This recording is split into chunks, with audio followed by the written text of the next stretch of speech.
Thank you so much, Vicky. I hope you can hear me, everyone. And yes, I'm out here in Norway. And just a few weeks back, we had a quick chat, recap basically with Vicky, and she talked about the HIT talks. And since then, I've just been literally just waiting to be able to be a part of this because in this particular time, there's nothing more important than hits the hope, the inspiration, and the transformation.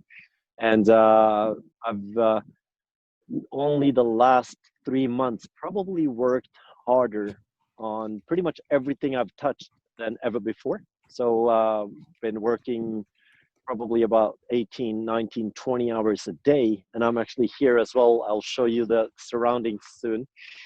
The reason for that is probably not because Vicky knows that I've done business all over the world, but it's been driven by the business, but not by the passion. Once you have a passion, nothing can stop you. Sanjeev was touching upon it. You have something, the desire coming from the heart. And Rick was talking about it with the yes part. Gina was mentioning with everything that you have a choice, and that's basically what I'm going to talk about now. Is the choices you have. Vicky mentioned that you can choose to actually forgive. You can choose to look at the pandemic as a global disaster, or you can look at it as, okay, how can I contribute?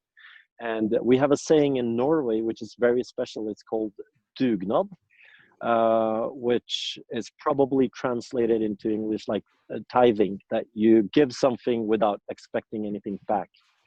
And it's a small community in Norway. It's only about 5 million people, 5.5. And everyone started supporting each other. Even the people that had a choice to not do it are actually supporting it. And that actually has been a very good thing for the nation, to give hope.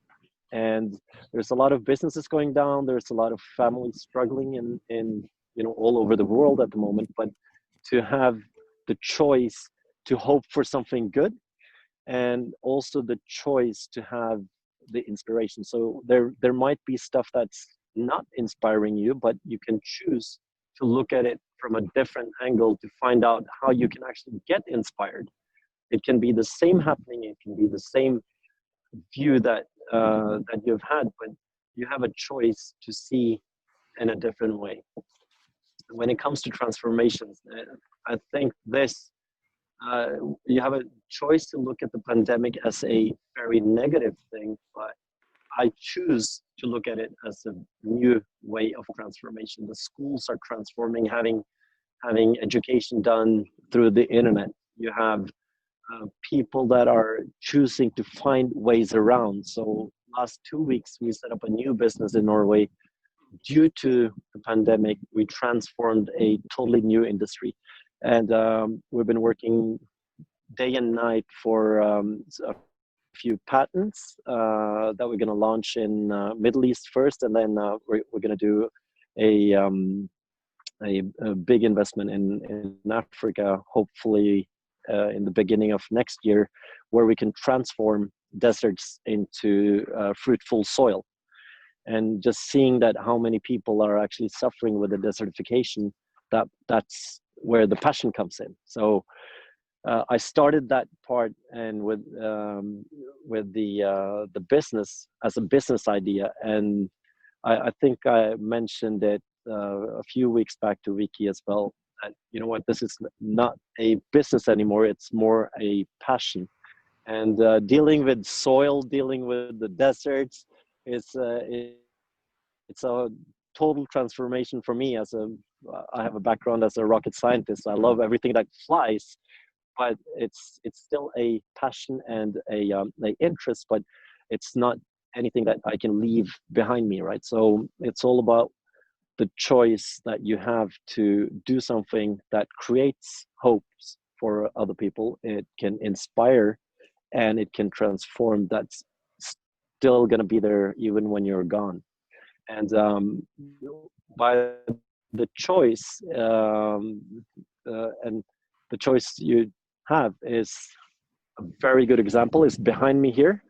It's one of, I'm actually on in Norwegian mountain area, where we have a very nice resort behind me, which is now totally empty.